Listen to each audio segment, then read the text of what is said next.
ลาดเป็นมงคลในการใบายสีสู้ขวัญของเจ้าบ่าวเจ้าสาวเอาตั้งอกตั้งใจพนมมือขึ้นเด้ออิมินาสกาเลนะตังพุทธังอภิปูชยามาอิมินาสกาเลนะตังธัมมังอภิปูชยามาอิมินาสกาเลนะตังสังฆังอภิปูชยามาอะระหังสัมมาสัมพุทโธภควาพุทธังภควันตังอภิวาเทมิ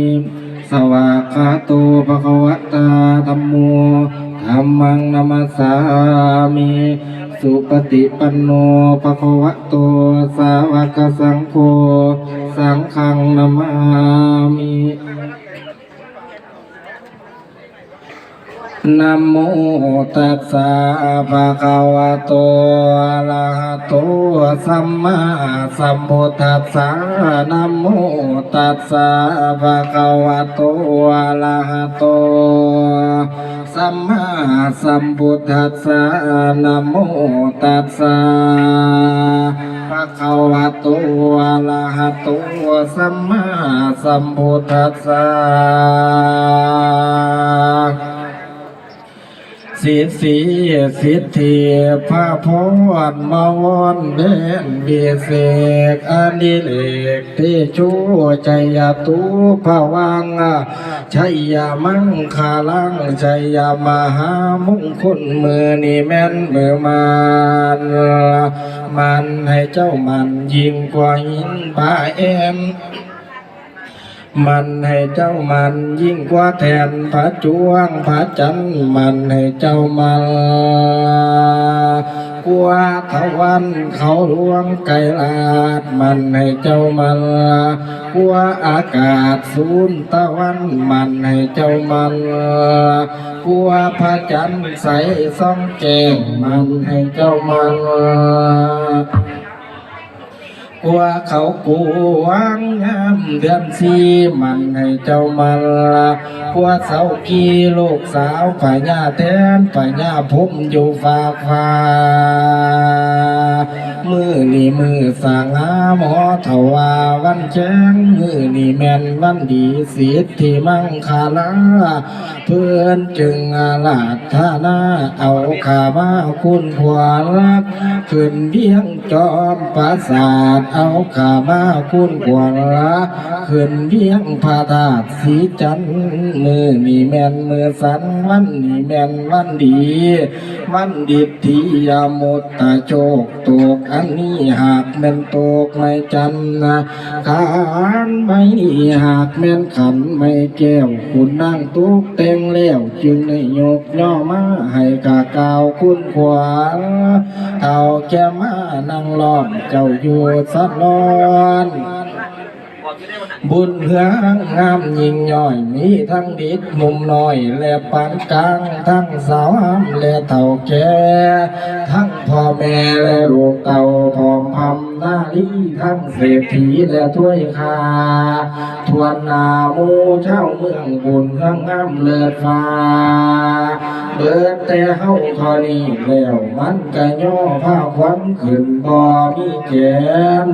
เบิดแต่เฮาทอนี้แล้วมันก็ย่อผ้าควันขึ้นบ่มีใดขอ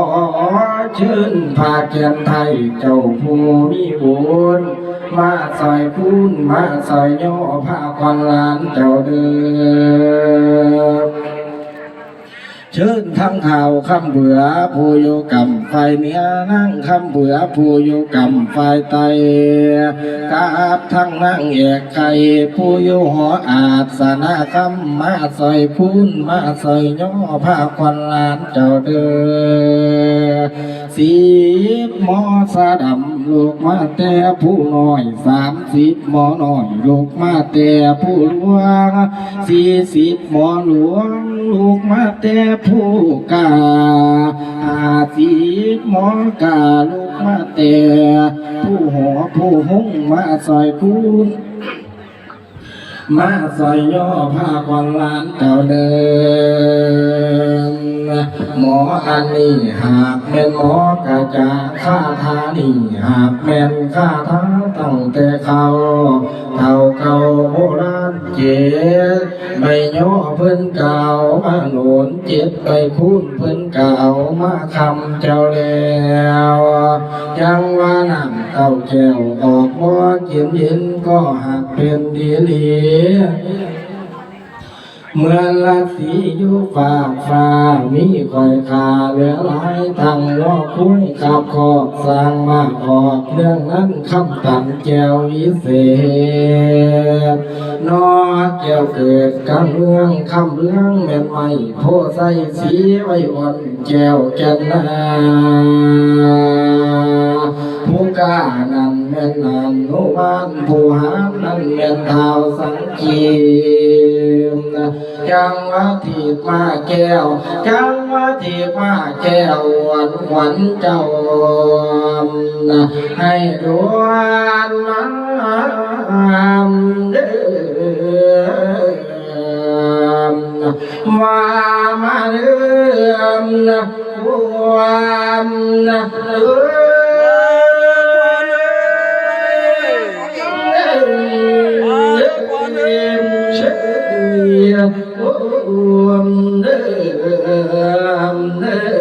วันเจ้าบ่าววันเจ้าสาวกลับมาเด้อควรจะไปเที่ยวข้ามทางไกลก่อนแกงควรจะไปแห่งห้องสมุดกวางนาทีหรือแม้ควรเจ้าดีอยู่น้ำหรือมินผาควรเจ้าชมมาจ่าร้อยเลียนเห็นมันงามเจ้ายาไรยาป่าพอแม่ไหวทางพี่เพิ่นสีคองควรเจ้ายาไรเลียนไผ่กิรินอกเกตควรอยู่ต่างประเทศบ้านอื่นทางไกลยาลงไหลไผ่ป่าขวัญเจ้ายาได้เล่นนำลิงและข้างเข่าโมนกเข่าและเสือสีงทั้งกระทิ้งและสร้างให้เจ้าดูป่าบางว่าเขาดอกอยู่ทิ้งว่ามาดื่มขวัญมาเด้อขวัญเอ้ย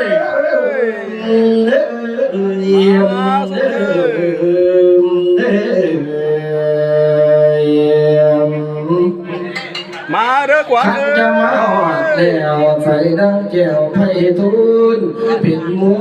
คนมือนี่ไม่เท่าสี่พญาตินี้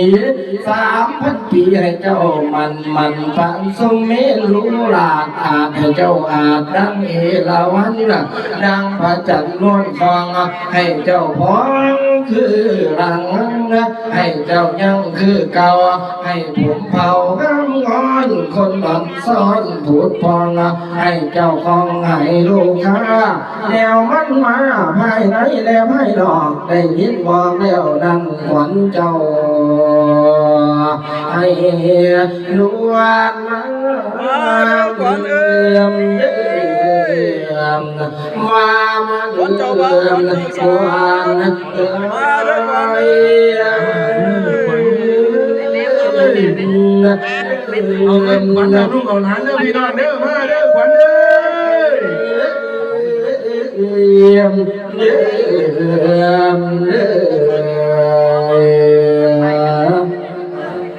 32 ขวัญก็ให้มาเขา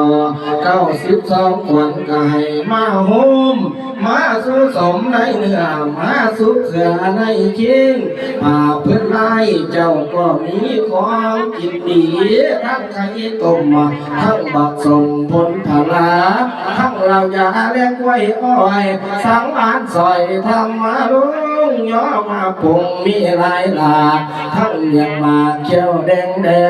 มีมันแสงและมันอ่อนกล้วยอ้อยทอดมังเป็นทาง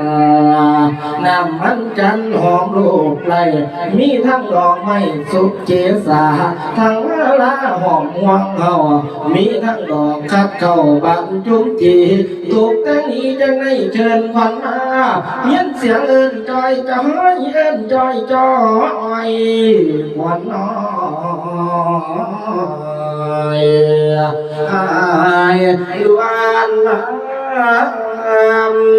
ความมัน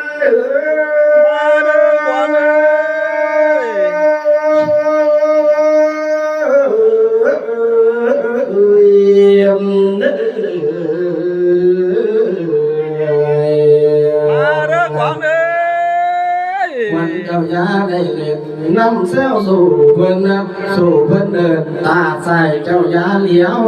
สู่เพิ่นเดินตาเหลียวเจ้าอย่าลำมันสิคำมือแล้วขวัญแก้วให้ดวนมา มาเด้อขวัญเอ้ย มาสะเทือนมาเด้อขวัญเอ้ย ควันแข่งกายมาส้มแข่งโยเลลาลีลาลีลาทั้งควันกายมาส้มกายโยลีลาลีลาลีลาน้ำกายน้ำเนื้อน้ำกินเคยอยู่ควันหูควันจิ๋วควันนิ้วเล่มงามหรือ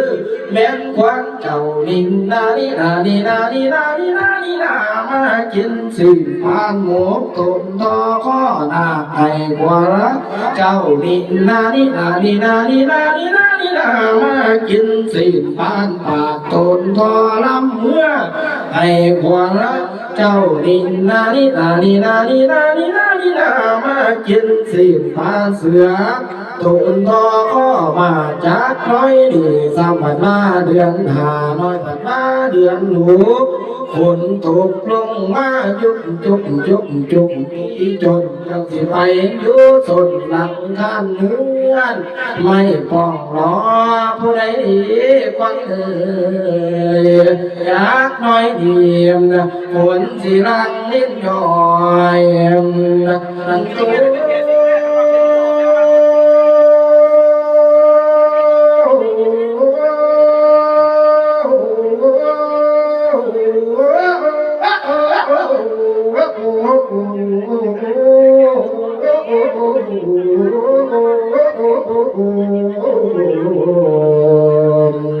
ลงมาอยู่ที่จนเจ้าสิไปอยู่ส่วนดับทางไหนเจ้าเต่าลมแม่งหนาวแดดแห้งอ่อนฝนสิย้อยลังลิ้นยินเสียงกาเล่าห้องเดือน12อยู่กลางทงผมพง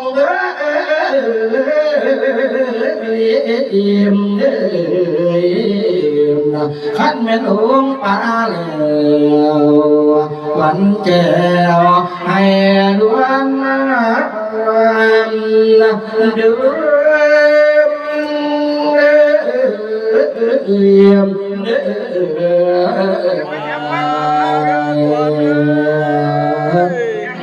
มาเด้อขวัญ เมื่อตัวลูกนั่งน้ำกันทวนที่เป็นสามีพันยาทั้งสองคนทำพร้อมวันนี้จะเป็นดีจังมาฟังเลยเจ้าสาวเอ้ยผู้ลูกของเขา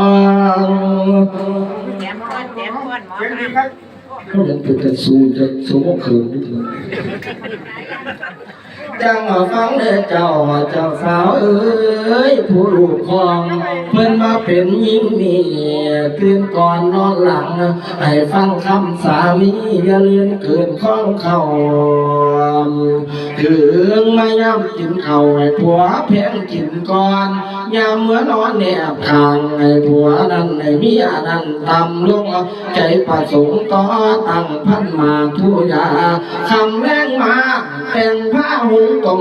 อย่าได้หาคำสมขมเขียนปล่อยดาบักปอบบักหานี่ก็บ่ให้เบาคำนี้บ่มวนหูอย่าได้หูโลเอาจาดาทั้งผัว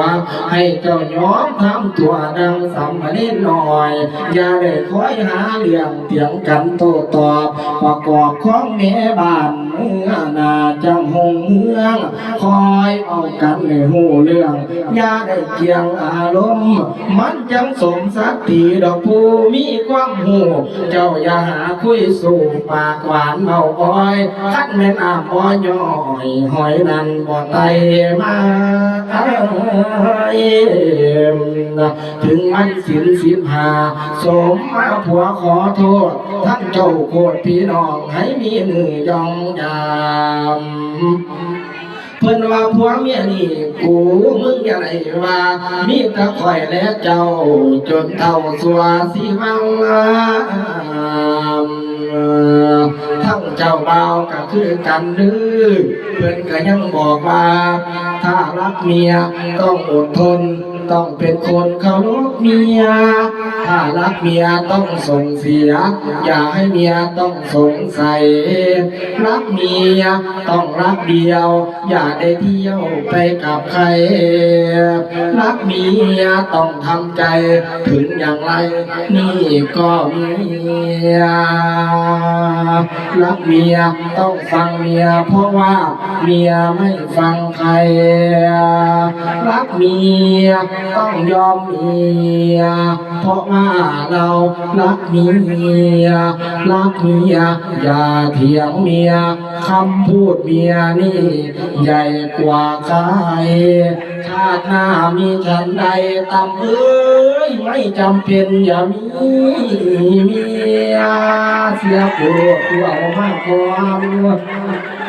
นี่เป็นคำเบาเล่นเสียสร้างข้าบ่พ่อจังว่าไร้กว่าท่อบ่คือไร้กาตาต่อแต่นี่เมื่อหนาให้มีแต่ความสุ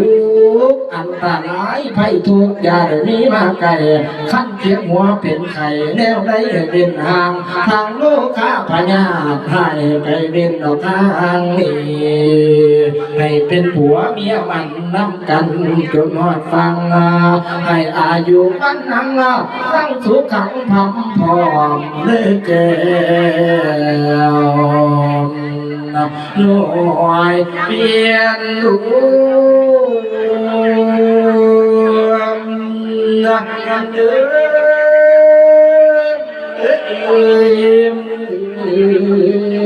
มรวม